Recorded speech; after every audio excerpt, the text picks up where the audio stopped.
Salam alaikum Mazoul, bonsoir. Les habituels ronrons d'une certaine presse et des relais aux ordres du régime ne parviendront pas, cette fois-ci, à nous endormir. La situation est critique et elle risque de dégénérer très gravement, avec des conséquences que personne ne peut imaginer, pas même les habituels manipulateurs de la violence qui s'en servent comme d'un régulateur d'équilibre politique et de terreur à l'endroit de la société pour la confiner à la soumission et au silence. Oui, la situation est très grave. D'abord, parce que les Algériens sont hors jeu. Tout se passe sans eux. Tout se passe entre les habituels grands fauves qui se sont arrogés le pays en autant de territoires de chasse. La situation est réellement très grave, non seulement parce que les effets mortifères du régime sur la société algérienne ont fait de ce pays une véritable jungle où règne la loi du plus fort, du plus riche, du plus corrompu, du plus pistonné, mais encore pire que cela, elle est très grave parce que le régime n'a plus les moyens de ses méthodes. La sieste est finie et le réveil va être très brutal. Le régime ne peut plus entretenir ni l'exorbitante capacité de surconsommation, ni sustenter tout un pays sans qu'il soit besoin de créer la richesse, ni arroser ses clientèles, ni entretenir ses alliés naturels, ni même acheter la paix sociale qui lui a permis de se laisser aller à toutes les ignominies imaginables, jusqu'à imposer un invalide intégral à la tête de l'État et de régner en son nom. La baisse des prix des hydrocarbures a mis à nu toutes les rodomontades. En termes de création de richesses, l'Algérie est certainement le pays le plus pauvre du monde. Un pays dont le régime a sucé les richesses naturelles dont il a dépensé 1000 milliards de dollars en 20 ans pour enrichir ses clientèles et gaver des millions de gens jusqu'à les endormir. Des despotes qui ne savent que réprimer ou corrompre. Et pour encore compliquer ce qui était déjà inextricable, voici que leur président de façade, qu'il destinait à un 5e mandat, n'est même plus en état de lire les quelques phrases de la prestation de serment et encore moins la déclaration d'intention qu'il doit faire face au président du Conseil constitutionnel, qui pourtant dès lors. Une impasse qui a bouleversé tous les consensus sur lesquels reposaient les équilibres du régime et le consensus sur la suite des événements. Des tiraillements ont commencé à se faire jour au plus haut sommet du système. Des pactes se sont tout aussitôt dénoués, des intentions se sont manifestées qui n'étaient pas dans le cadre fixé. Des fractures se sont produites jusque dans le sein des saints, au cœur même du haut commandement militaire. De très puissants barons du régime ont été impliqués dans une sombre affaire de trafic de cocaïne. Le DGSN, directeur général de la Sûreté nationale, et le patron de la gendarmerie ont été démis de leurs fonctions, traînés dans la boue, des enfants des plus grands barons accusés de graves déprédations publiquement, des généraux parmi les plus importants de l'armée ont été jetés en prison, d'autres ont été renvoyés à leur foyer, sans autre forme de procès, et sommés de mettre une sourdine. Le président de l'APN, Assemblée populaire nationale, démissionné en violation de la Constitution. Un autre désigné pour le remplacer en violation de la même Constitution. le secrétaire général du FLN, pourtant soumis inconditionnellement à ses maîtres, chassé comme un malpropre et remplacé en violation du règlement intérieur du parti. Une partie de la presse électronique violemment réprimée, ses journalistes arrêtés, jetés en prison, exhibés en menottes par une chaîne de télé Pitbull. Le régime a vite commencé à donner des signes de panique.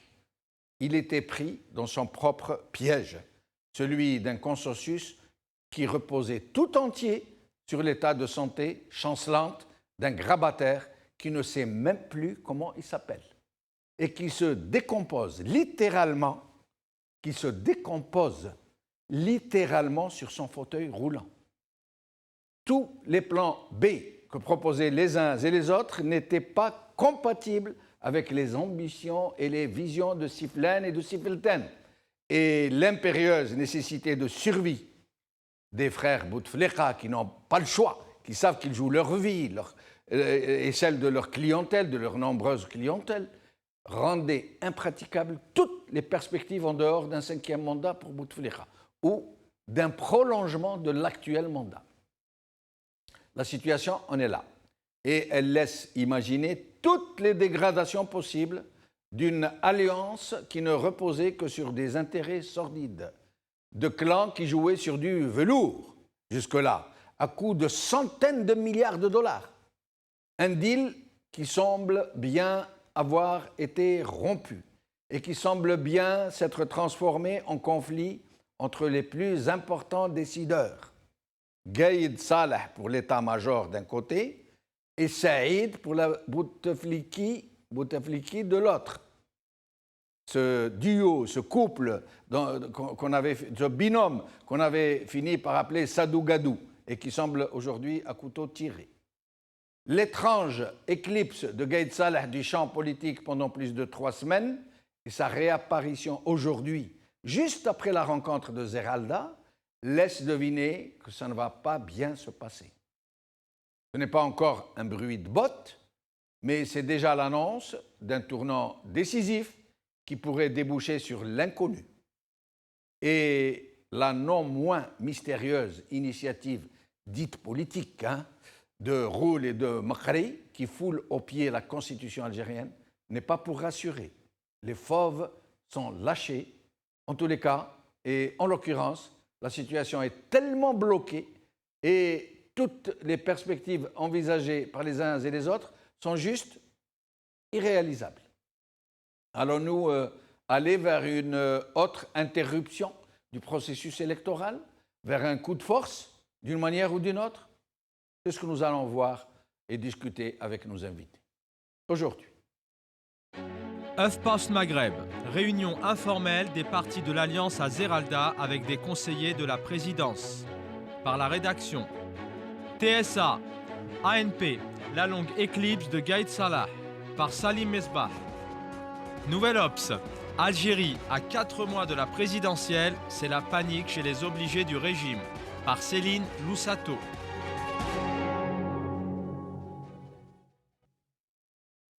Algérie présidentielle en tenue de camouflage. C'est le titre de notre émission d'aujourd'hui.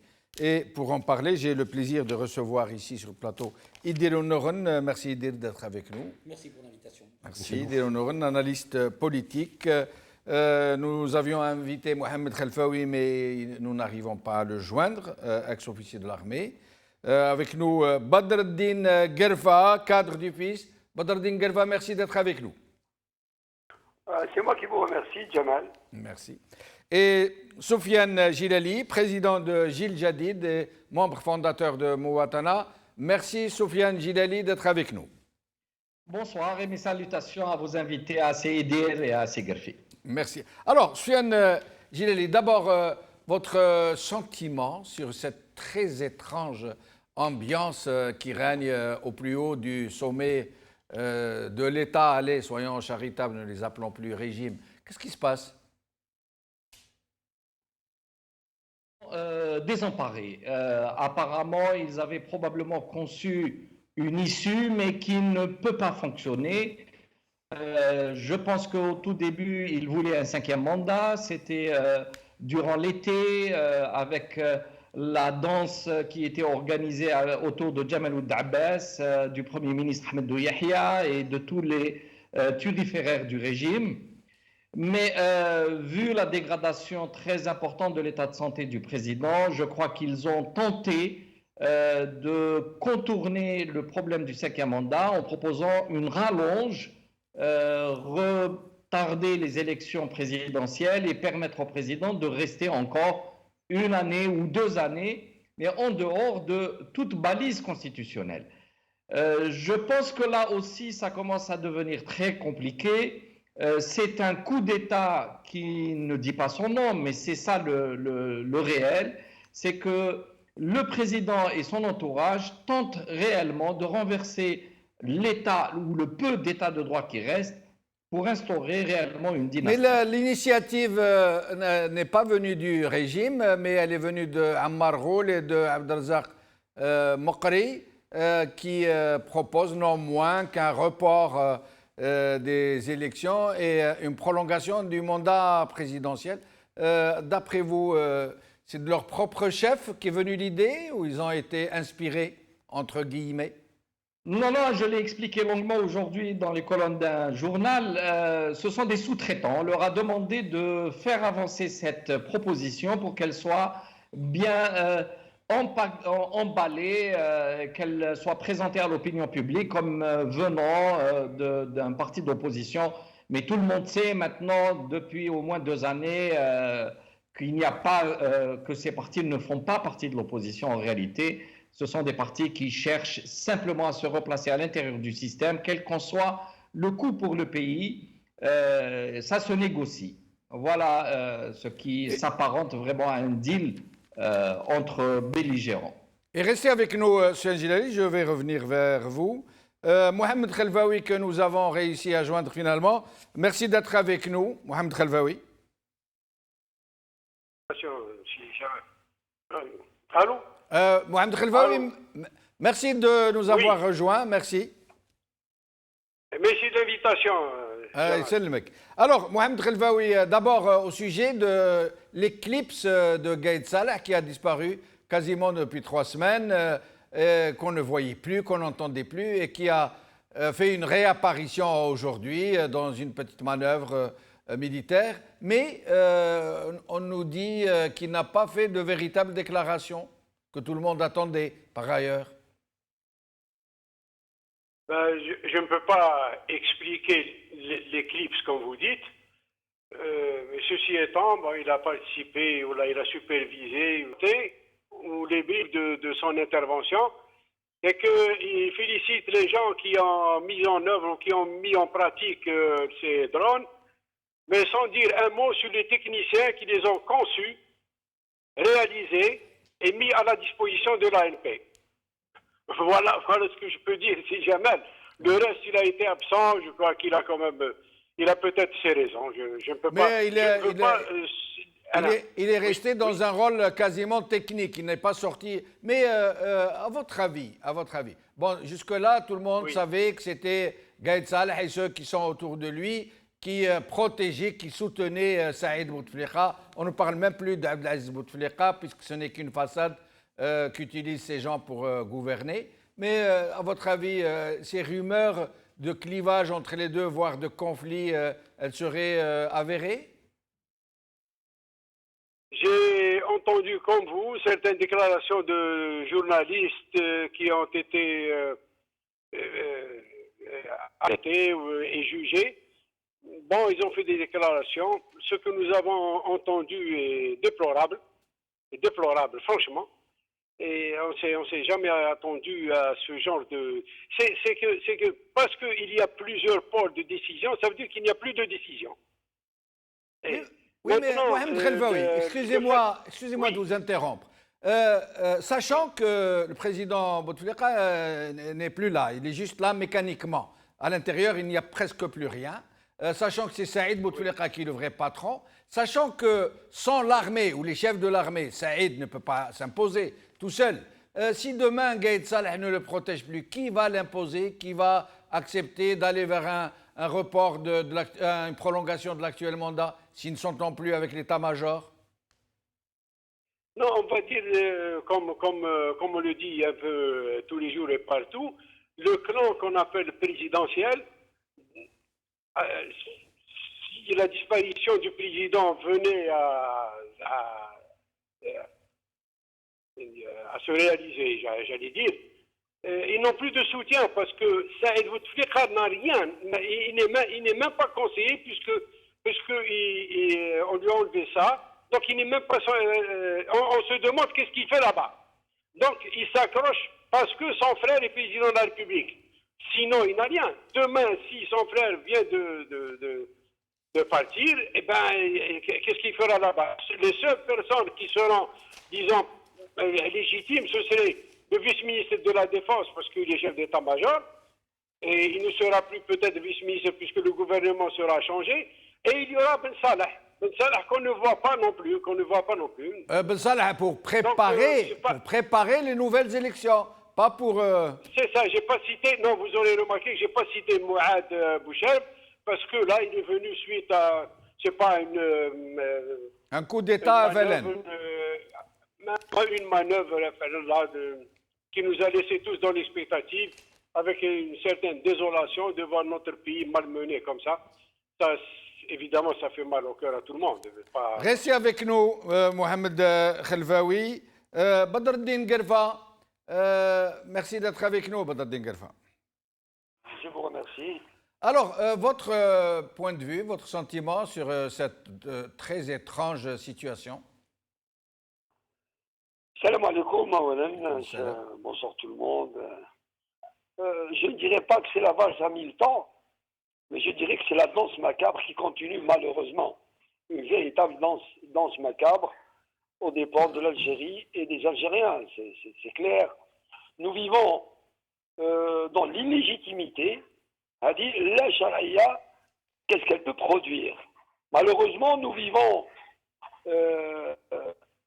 cette situation, nous la vivons depuis 92. Aussi, je dirais malheureusement, les partis, les personnalités politiques, les hommes de culture ne le disent pas, à part quelques-uns, comme l'ex-ministre Benouali qui le dit très fort. Ça, c'est le résultat direct du coup d'État de 1992 qui malheureusement a été soutenu par ce qu'on appelle l'élite algérienne, pas toute l'élite, mais beaucoup de gens de l'élite algérienne. Là, c'est tout à fait normal qu'elle se passe comme ça. Bon, moi en tant que Vous trouvez que c'est normal qu'un pays ait un président totalement invalide au nom duquel règne son frère et d'autres personnes, que les élections qu'arrivaient en fin de mandat, on décide encore une fois d'interrompre le processus électoral, de violer encore une fois la Constitution, de prolonger un mandat présidentiel en violation de la Constitution, de reporter les élections en violation de la Constitution? Ça ne peut pas être normal, Guerfa Badreddine. Non, c'est pas, nous vivons dans l'anormal, Pierre Gézet, nous vivons dans l'anormal, justement. Tout ça n'est pas normal. On marche sur la tête. Donc, Al-Gézet, timchi ala rasha. Pas sur ses pieds, les SF Chadi. C'est pas normal qu'un président préside un pays de cette manière-là.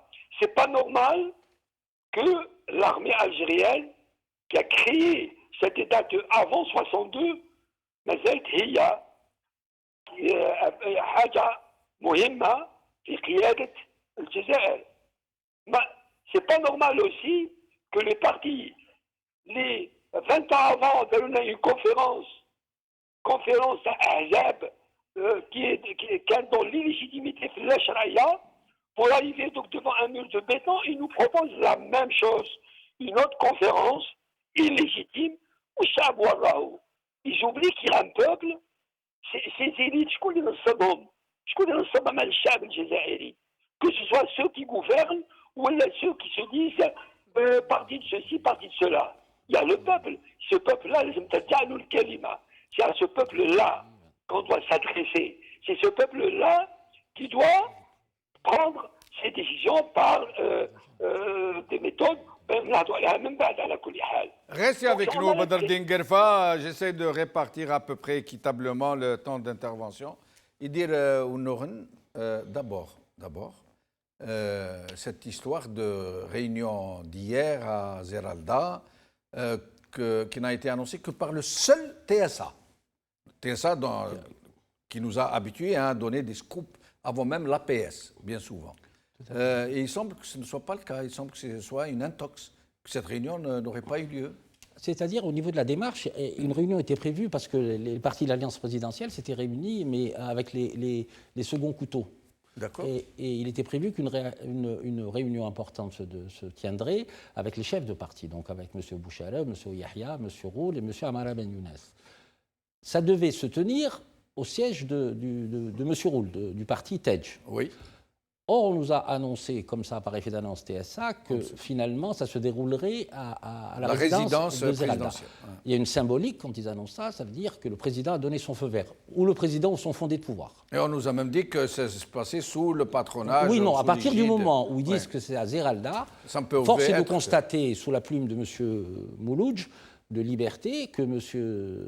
Seddir Chebib, le porte-parole du RND, a été instruit fermement par M. Yahya pour démentir que la réunion n'a pas eu lieu. Ça prouve encore une fois... C'est Yahya qui a demandé à son porte-parole de démentir catégoriquement que la réunion n'a pas eu lieu. Donc à partir de ce moment-là, ça acte aussi la fébrilité de l'État profond, un petit peu représenté par ces partis politiques, par rapport au véritable pouvoir présidentiel, et c'est encore un dysfonctionnement. C'est incroyable. Le TSA, dont tout le monde pense qu'il tient ses sources directement de la présidence, et qui annonce une information très importante, c'est un scoop, et à côté, Yahya qui demande à son porte-parole de dire non, c'est pas vrai. Oh non, c'est incroyable ces histoires. Oui, donc par rapport à tout ça, maintenant on parle de succession du président, est-ce qu'on va aller à un 5e mandat? Est-ce qu'on va parler de continuité? Est-ce qu'on va mettre la Constitution entre parenthèses et rester dans un cadre d'inconstitutionnalité? Toutes ces questions, pour moi, nous montrent... mais alors, c'est comme si on prenait un TGV dans la figure. Ça acte 20 ans de gabégie. Ça acte 20 ans de non-gouvernance. Et moi, je l'ai dit souvent chez vous, le pouvoir présidentiel n'est plus incarné. Ce n'est pas la faute du président, il est pas en état de diriger. Ça paraît factuellement vrai et toutes les populations algériennes le remarquent. L'Algérie, elle doit rester dans cette espèce de légalité constitutionnelle. Moi, il me semble... Envisager un report, ce n'est pas possible, parce que ça voudrait dire mécaniquement que la loi constitutionnelle n'est plus respectée, ce qui laisse le loisir aux populations algériennes de ne pas la respecter aussi. C'est un message qui est clair. Évidemment.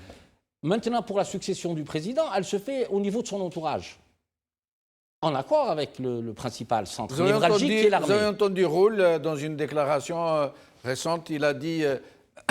pardon. Si le président se présente, d'accord, on est d'accord. S'il ne se présente pas et qu'il y a quelqu'un d'autre, on verra. Et il a dit, ce n'est pas au peuple d'élire le président, mais au régime de le désigner. C'est à l'État en plus. Il a une méconnaissance des concepts, mais c'est inadmissible, je veux dire, c'est stérilisant, c'est pas possible ça.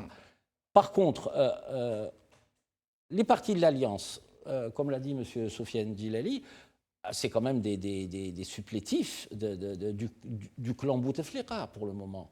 Mais il n'est pas interdit. Il n'est pas interdit. Ils expriment ce qu'il ne peut pas exprimer lui publiquement. Tout à fait. En plus, au-delà de leurs différences, il faut suivre attentivement, il me semble, les déclarations de M. Amara Ben Younes dans les prochains jours.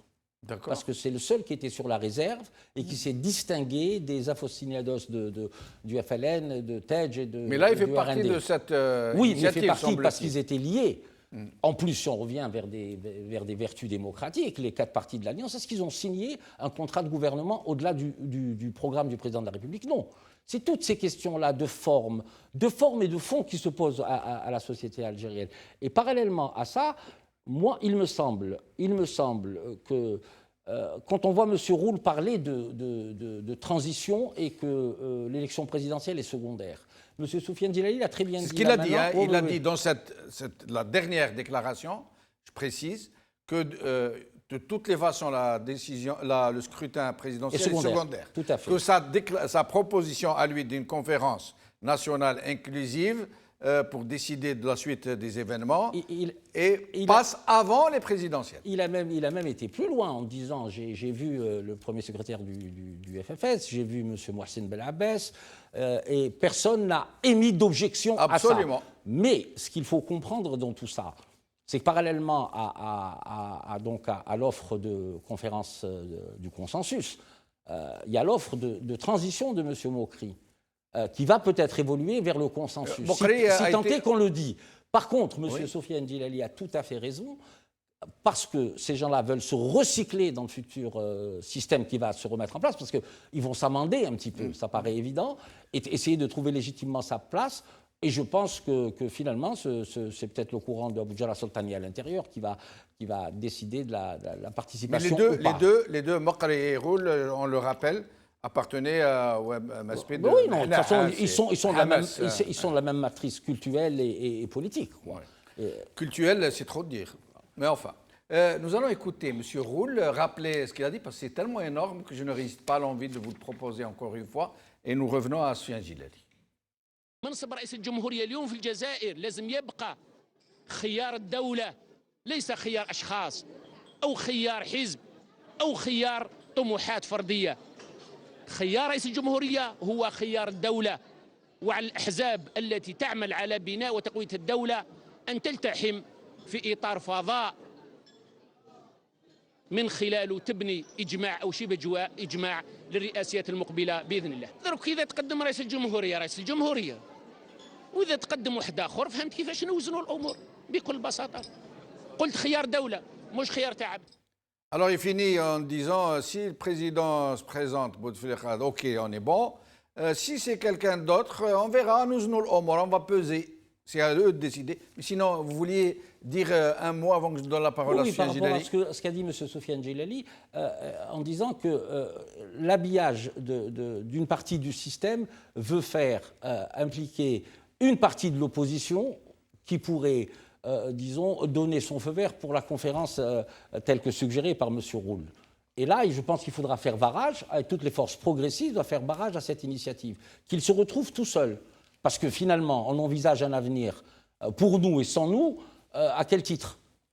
Sofiane Djilali, la situation, moi j'aime bien simplifier les choses pour ne pas aller dans des fourvoiements qui pourraient ne plus laisser de lisibilité. Pour simplifier les choses, le président Bouteflika ne peut plus se présenter parce qu'il ne pourra même plus assumer les petites phrases, prononcer les petites phrases lors de sa déclaration d'intention et lors de sa prestation de serment. Donc, Saïd Bouteflika et ses frères, leurs clients savent que si Bouteflika ne repasse pas, ils sont morts quasiment, des milliers de gens qui les attendent au tournant. Il est question de survie pour eux. D'accord, on le comprend, mais Sofiane Djilali, à ce point, comme ça, mettre tous les Algériens de côté, décider d'une telle chose entre eux, faire fi de la Constitution, de leur propre Constitution, de leurs propres amendements et passer outre comme ça? Ce n'est pas nouveau, c'est Jamaldine. Vous semblez un peu surpris, mais Bouteflika n'a jamais cru en la Constitution et forcément tout son entourage s'est imprégné de sa pensée. Très tôt, il n'a jamais cru ni en l'état de droit, ni en la justice indépendante. Il y a beaucoup d'anecdotes croustillantes que des gens qui avaient travaillé avec lui ou autour de lui rapportent par la suite parce qu'ils ne sont plus à l'intérieur du système. Donc ça, ce n'est pas étonnant. Maintenant, si vous voulez, la parabole de ce petit animal d'expérience qui se trouve coincé dans le labyrinthe, qui cherche une issue et à force de tourner, finalement, il va essayer de sortir par le tout petit trou qui ne le laissera pas passer de toute façon, parce que partout ailleurs, c'est fermé. J'ai bien peur que si la prolongation devient impossible, qu'on revienne à cette histoire de 5e mandat pour faire passer un portrait coûte que coûte. Donc il ne faut absolument pas s'étonner de cette obsession-là de rester, quoi qu'il en coûte, au pays et aux Algériens. Oui, mais Sofiane Djilali, l'une comme l'autre option sont totalement irréalisables sur un plan théorique, puisqu'anticonstitutionnelles toutes les deux, puisqu'elles devront se dérouler dans un climat particulièrement explosif, puisque certains clivages semblent s'être installés au sommet du régime. L'une comme l'autre option semble totalement infaisable. Oui, c'est très risqué, mais ça ne signifie pas qu'il n'y aura pas de tentative. Vous savez, en 2008, le président Bouteflika a changé la constitution alors qu'il n'avait pas le droit de le faire de la façon dont ça a été fait. Il a touché aux équilibres des pouvoirs en ouvrant les mandats. Il a refait la même opération en 2016. Il a touché à plusieurs reprises au fondement même de la Constitution. Il s'est présenté en 2014 alors que le dossier médical ne le lui permettait pas. Donc pour lui, la Constitution est vraiment un problème secondaire. Maintenant, est-ce qu'ils auront la force et les moyens de pousser la situation jusqu'à l'extrême? Là, on verra, mais il y a des risques très importants que cela dérape, parce qu'apparemment, les uns et les autres maintenant s'accrochent à leur position et ne veulent céder aucun pouce. Et les Algériens dans tout ça, et le peuple algérien dans tout ce micmac? Finalement, le peuple algérien est en train d'observer comme dans une arène, il a mis en face des animaux sauvages qui vont se rentrer dedans, et le peuple va regarder. Il n'était pas intéressé par ce qui se passait. Cela fait longtemps qu'il y a une rupture de contrat moral entre les gouvernants et les gouvernés. Jusqu'à présent, les gouvernants lui ont dit « ne t'occupe pas des affaires, mais on va tout te donner ». Le logement, la paye, les subventions, etc. Et puis là, maintenant, il y a une rupture de contrat. On arrive de moins en moins à subvenir aux besoins. Le marché devient extrêmement onéreux. L'inflation est là. Le dinar a perdu de sa valeur. Il n'y a plus de réserves. Il y a eu pour plus de 40 milliards de dollars d'imprimés par la banque. Il y a 40% maintenant du taux du PIB qui est sous forme d'endettement. Donc voilà, nous sommes dans une situation extrêmement grave et dangereuse. Et c'est là où j'ai trouvé que c'était extrêmement malheureux qu'un parti politique qui, soi-disant, travaillait pour le peuple, mais qui vienne donner la main à ce régime pour tenter de le sauver. De qui vous parlez? De Tej ou du MSP? Du MSP, Tej a toujours fait partie du pouvoir.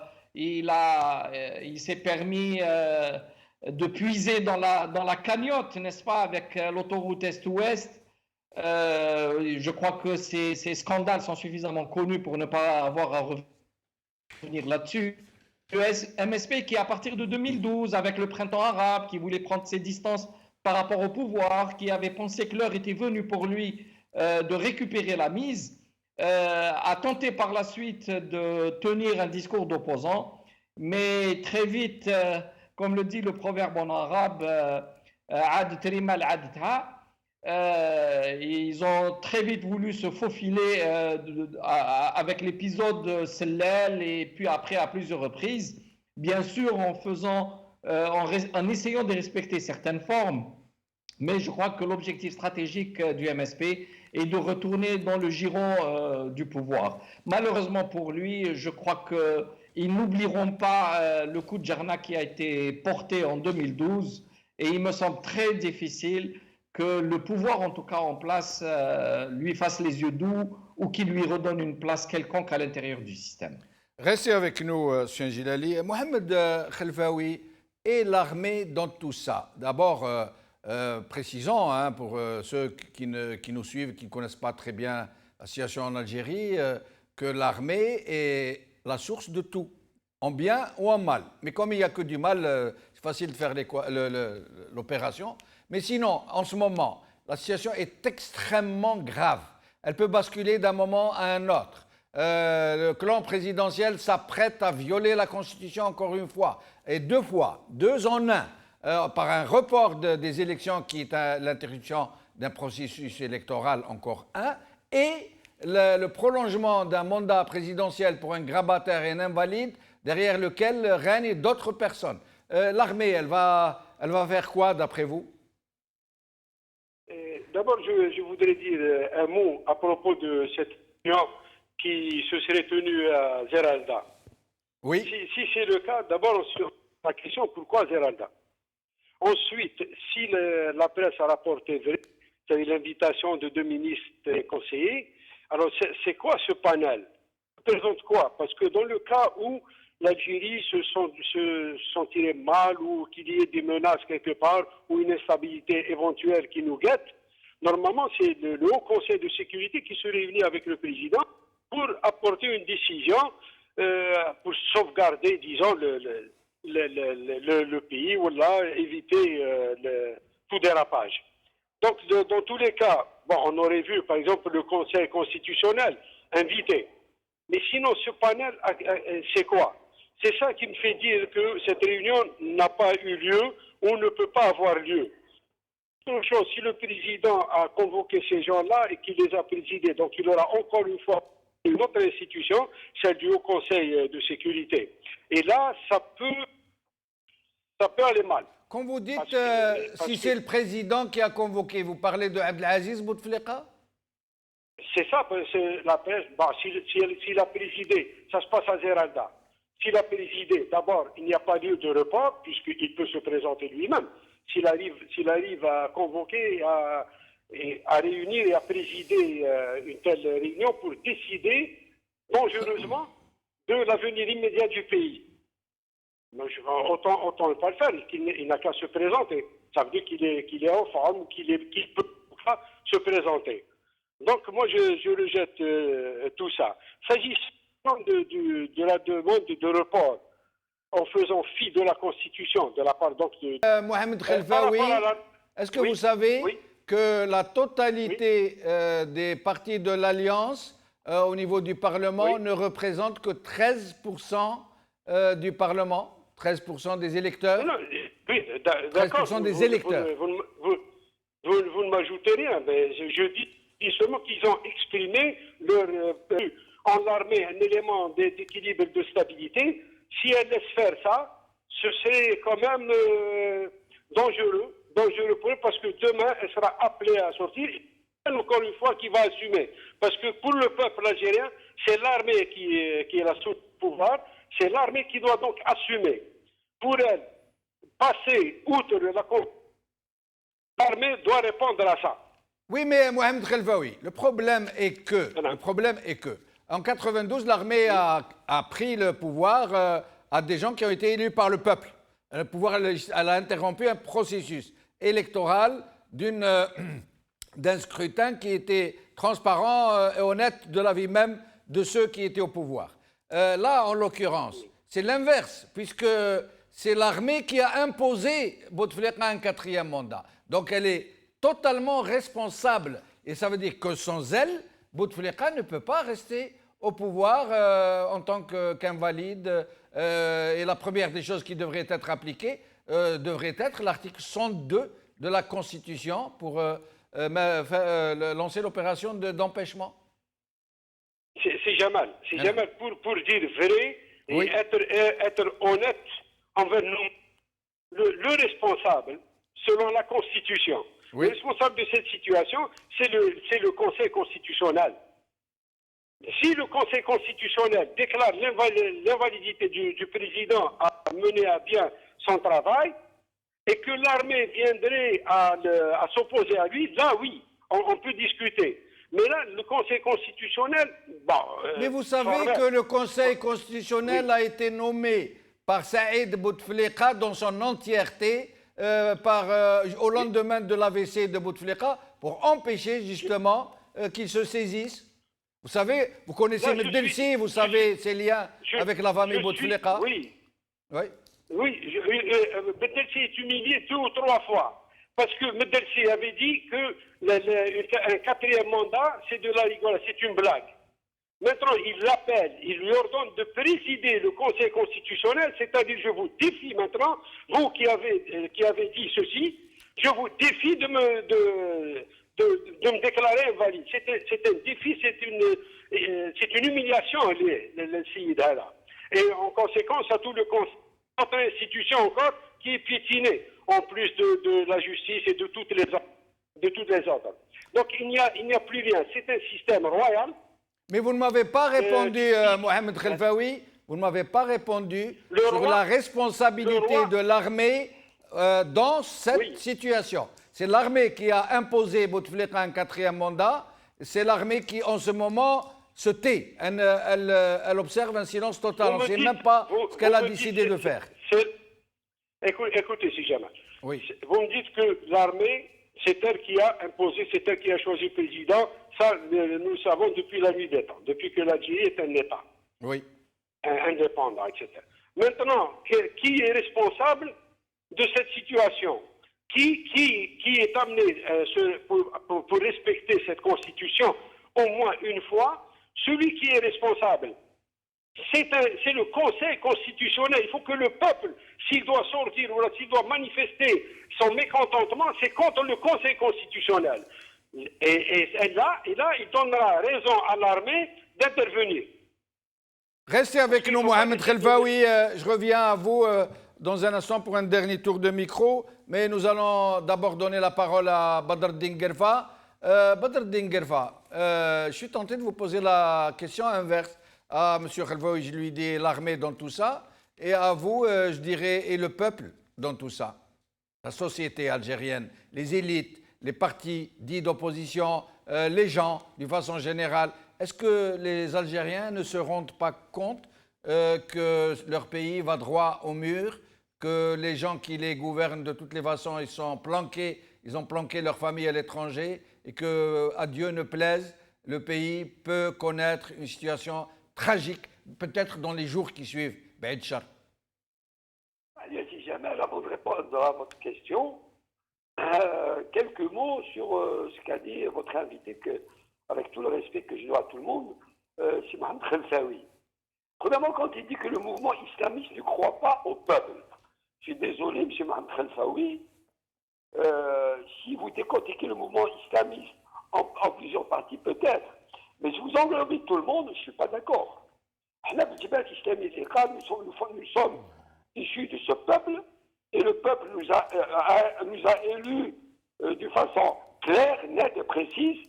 وما زلنا نقولوا من 92 للان لازم نردوا الكلمه للشعب.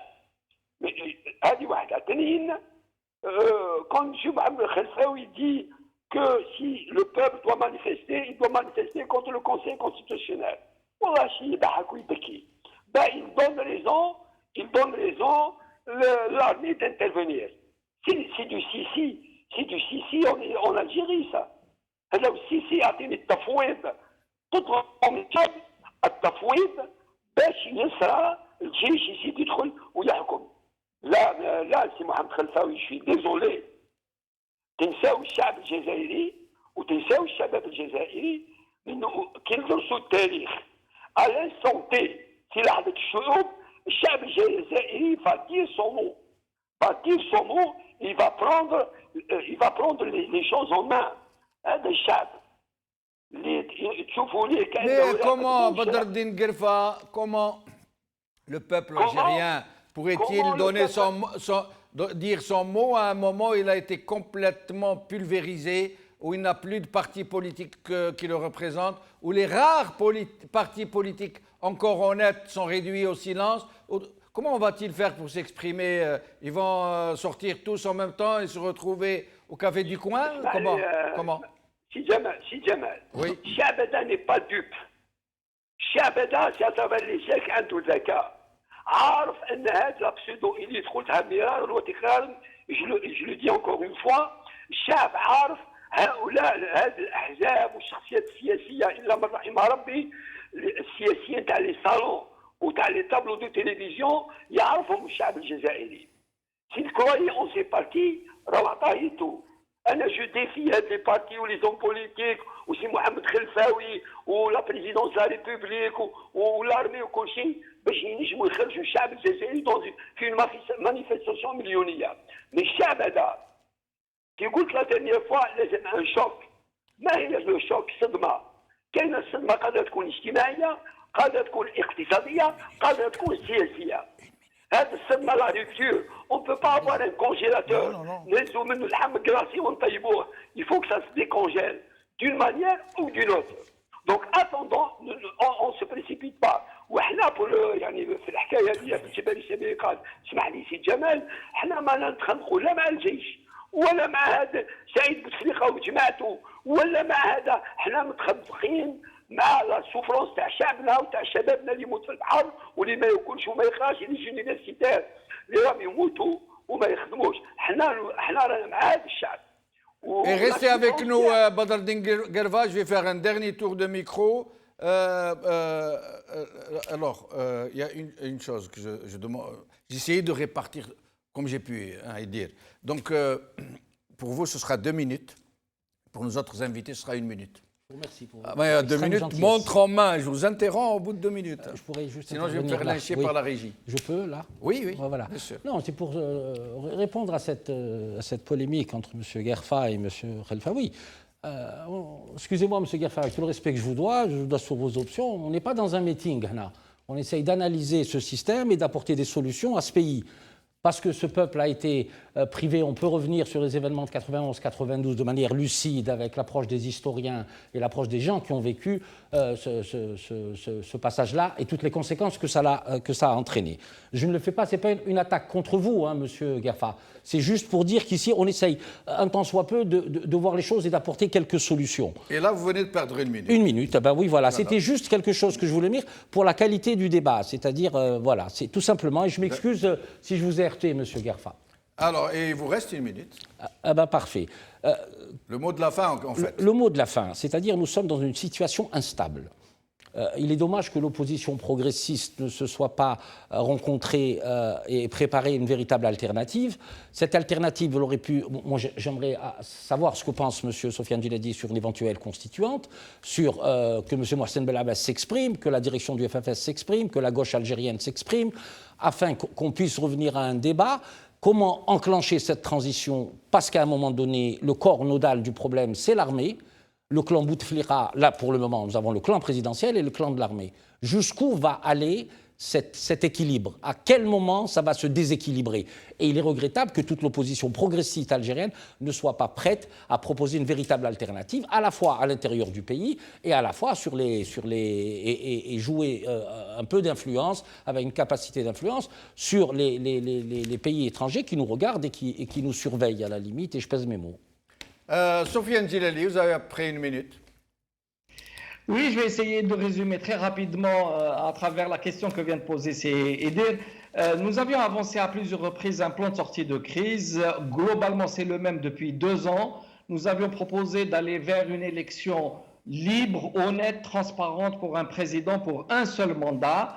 Et celui-ci aurait pu, par cette légitimité acquise, ouvrir un véritable dialogue dans un processus constituant, c'est-à-dire aboutir à la formulation d'une constitution comme tout le monde démocratique est doté, essentiellement avec une séparation des pouvoirs exécutifs de ceux de la justice essentiellement et ceux du législatif, et de mettre en place une cour constitutionnelle indépendante du président de la République, et surtout d'avoir une commission de suivi des élections en dehors de l'administration qui, elle, est devenue la maîtresse de la fraude. Au-delà de cela, nous sommes maintenant à 4 mois de l'élection. Il devient de moins en moins probable qu'une élection honnête puisse être organisée, on ne sait pas. Là, encore une fois, l'armée va avoir un mot à dire. Elle a été la colonne vertébrale de l'État algérien, qu'on le veuille ou pas, qu'on l'idéalise ou au contraire qu'on soit contre. Mais il reste que c'est actuellement la seule institution qui soit encore debout. Ce n'est pas à faire quelque chose de nouveau. Alors, Mohamed Belkhelfaoui, vous avez après 1 minute et demie pour j'essaie d'équilibrer. Mohamed Khelfaoui. Alors, je réponds d'abord à M. Guerfa. Oui. Lorsque j'ai avancé mes propos, c'est sur la base d'une réalité. Il faut se rappeler ces manifestations, la Mitzakla de Soud. Il faut se rappeler Rabah Kbir qui disait que le Chab al-Jazari عليه أن يعلم من اليوم فصاعدا ما بقاش التصويت. Le vote lui est retiré, c'est مجلس الشورى qui décide. Sur cette base-là, j'ai dit ce que j'ai dit. Et sinon, sinon, sur la situation, comment voyez-vous les choses? Comment ça peut ou ça risque d'évoluer? Normalement, ça doit aller dans le respect de la Constitution. On va passer à des élections. Comment elles seront ces élections? Là, on va attendre. On va attendre. Parce que la question, encore une fois, tout le monde demande une conférence nationale ou je ne sais quoi et autre chose pour essayer d'éviter les dérapages. L'armée est là, elle surveille et elle est toujours dans la Constitution. Jusqu'à ce moment, elle est dans la Constitution. Et ceux qui lui demandent de sortir de la Constitution, c'est l'appel du MSP, par exemple. Je dis par exemple. Oui. Ils veulent la faire sortir de la Constitution. Jusque-là, elle est dans la Constitution et on souhaite qu'elle reste dans la Constitution. Et je me permets de vous interrompre, on a largement dépassé. Badr Dinguerfa, vous avez à peu près 1 minute et demie. بدر الدنقرفة نقول لك آية نقول لك آية ربي يقول هذه على ملكة سبع. شوف اللورة بكري خلاص قالت يا أيها الملأ افتوني في أمري ما كنت قاطعة أمرا حتى تشهدون. هنا سي لا رين كي دوموند واش يقولوا لها واش يقولوا؟ قالوا نحن أولو قوة وأولو بأس شديد. احنا نزعم لا فورس والأمر إليك فانظري ماذا تأمرين. بدأت هذاك ليمونسيباسيون. L'Amal, c'est pour les politiques, ce n'est pas pour l'armée. Les politiques, ce n'est pas le clan qui gouverne ce Jazair. Les politiques, c'est des politiques légitimes. Après le choc que je prédis, le choc, ce n'est pas forcément la violence. Un choc politique, ce que dit Soufiane Gilani, oui, une transition politique, faire la constitution. لازم يتحلوا les débats pendant une année, les médias يتحلوا, الشعب يتكلم, tout le monde se parle, الناس تعرف la vérité, mémoire, justice et réconciliation, اللي صرا في 92 62 لازم يعرفوا الشعب, يومها la parole deviendra au peuple dans la sérénité, وإن شاء الله يومها le peuple du gouverner et l'Algérie qui تتحل لها les horizons, إن شاء الله, et je suis très optimiste. Badr Dinguerfa, merci beaucoup. Idir Ounourn, merci beaucoup. Mohamed Khalfaoui, merci beaucoup. Soufiane Gilali, merci beaucoup. Et merci surtout à vous, chers amis, d'avoir suivi cette émission. Qawala khair, Slama.